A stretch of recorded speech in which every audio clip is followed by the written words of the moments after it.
Hi hello viewers, எல்லாருக்கும் வணக்கம். இன்றைக்கு நாங்கள் பார்க்க போகிற விஷயம் என்னென்னு சொன்னால், பொதுவாகவே காய்கறிகளில் நிறைய சத்து இருக்குதுன்னு சொல்லி எல்லாரும் சொல்கிறாங்க.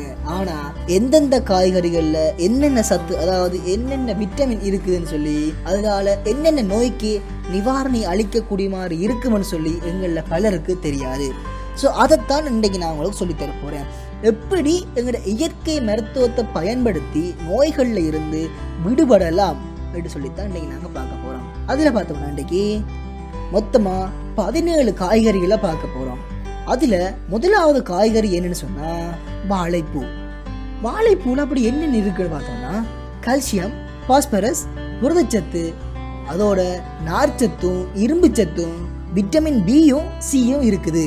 அதோட வாழைப்பூவை நீங்கள் சாப்பிட்டு வந்தீங்கன்னு சொன்னால் மலச்சிக்கல் இந்த பிரச்சனையை உங்களுக்கு ஏற்படாது. ஸோ நீங்கள் இந்த வாழைப்பூவை நீங்கள் சாப்பிட்டீங்கன்னு சொன்னால் மலச்சிக்கல்ல இருந்து விடுபடலாம். அடுத்த தாவரத்தை பார்த்தோம்னு சொன்னால் வாழைத்தண்டு. இந்த வாழைத்தண்டில் இருக்கிறத பார்த்தோம்னு சொன்னால் கால்சியம், பாஸ்பரஸ், இரும்பு, அதோட விட்டமின் சியும் பியும் இருக்குது. அதோட இது சிறுநீர் பாதையில் ஏற்படுற கல்லடைப்புகளில் கரைக்கிறதுக்கு இது உதவுது. அடுத்து பார்த்தோம்னா வாழைக்காய். வாழைக்காயில் இரும்பு சத்து, அதோட போலிக் ஆசிட், விட்டமின் ஏயும் பியும் சியும் இருக்குது. அதோட கர்ப்பிணி பெண்களுக்கும் குழந்தைகளுக்கும் இரத்த சோகையை தடுக்கிறதுக்கு இந்த வாழைக்காய் மிகவும் உதவுது. அடுத்த காய்கறி பார்த்தோம்னா பீட்ரூட். இதில் துத்தநாகம், கால்சியம், சோடியம், பொட்டாசியம் போன்ற எண்ணற்ற அளவில் எங்களுக்கு விட்டமின் இருக்குது. அதோட இது மலச்சிக்கலை போக்குறதுக்கும் உடல் வளர்ச்சிக்கும் உதவுது. அடுத்த விஷயம் பார்த்தோம்னு சொன்னா உருளைக்கிழங்கு. இதுல மாச்சத்து அதிகமாக இருக்குது. அதோட விட்டமின் ஏயும் சியும், அதோட பாஸ்பரஸும், அதோட சேர்ந்து இரும்பு சத்தும் இருக்குது. அடுத்த விஷயம் பார்த்தோம்னு சொன்னா பாவற்காய். இந்த பாவற்காயில விட்டமின் சியும் பியும் ஏயும் இருக்குது. அது மட்டும் இல்லாம பாஸ்பரஸும் கால்சியம் இருக்குது. இந்த பாவக்காயை சாப்பிட்றதால பசி அதிகரிக்கும். அதோட சர்க்கரை நோயை கட்டுப்படுத்தவும் இது உதவுது.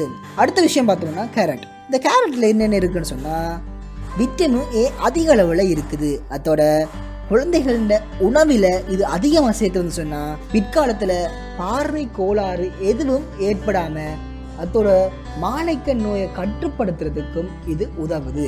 அடுத்த விஷயம் கத்தரிக்காய். கத்தரிக்காயில பாஸ்பரஸ், போலிக் ஆசிட், விட்டமின் பியும் சியும் இருக்குது.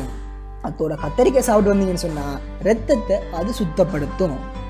அடுத்த விஷயம் பார்த்தோம்னா வெண்டைக்காய். இந்த வெண்டைக்காயில போலிக் ஆசிட், கால்சியம், பாஸ்பரஸ், இரும்பு சத்து இருக்குது. அதோட இது மூளை வளர்ச்சிக்கு உதவக்கூடிய ஒரு காய்கறியா இருக்குது. அதோட பார்த்தோம்னா பீன்ஸ். இந்த பீன்ஸில் இருக்க என்ன விஷயம் பார்த்தோம்னா புரதச்சத்து, கால்சியம், இரும்பு சத்து, விட்டமின் ஏயும் பியும் சியும் இருக்குது. அதோட இது எலும்பு வளர்ச்சிக்கும் உதவுது.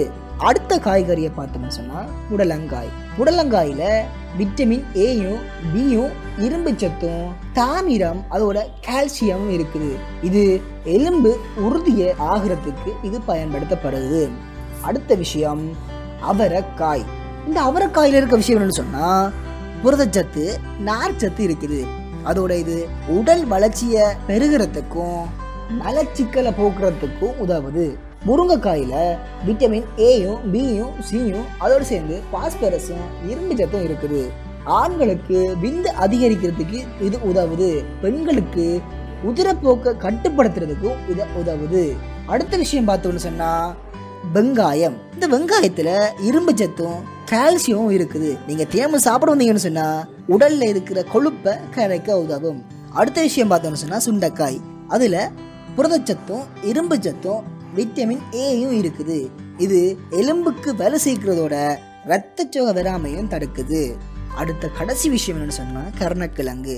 கருணக்கிழங்குல கால்சியம், பாஸ்பரஸ், விட்டமின் பியும் இருக்குது. இதை நீங்க சாப்பிட்டு வந்தீங்கன்னு சொன்னா உடல் வளர்ச்சிக்கு நல்லது. அதோடு சேர்ந்து உடல் உறுதிக்கும் இரத்த விருத்திக்கும் உதவுது. ஸோ உங்களுக்கு நிறைய காரணிகள், அதாவது நிறைய நோய்கள்ல இருந்து நிவாரணி பெறுகிறதுக்கு இந்த காய்கறிகள் எங்களுக்கு உதவுது. ஸோ இந்த மேலே சொன்ன 17 காய்கறிகள் நீங்கள் பயன்படுத்த வந்தீங்கன்னு சொன்னால் எதிர்காலத்தில் நோயற்ற ஒருவராக நீங்கள் வாழ இந்த காய்கறி இயற்கையாக எங்களுக்கு வழிவகுக்கும். இப்படிப்பட்ட இயற்கையான மருந்துகளை சாப்பிட்டீங்கன்னு சொன்னால் எதிர்காலம் உங்களுக்கு நல்லபடி அமையும். ஸோ இந்த வீடியோ உங்களுக்கு கண்டிப்பாக பிடிச்சிருக்கும். ஸோ லைக் பண்ணுங்கள், ஷேர் பண்ணுங்கள், மறக்காமல் எங்களோட தமிழ் டிப்ஸ் டிவியை சப்ஸ்கிரைப் பண்ணுங்கள். நன்றி.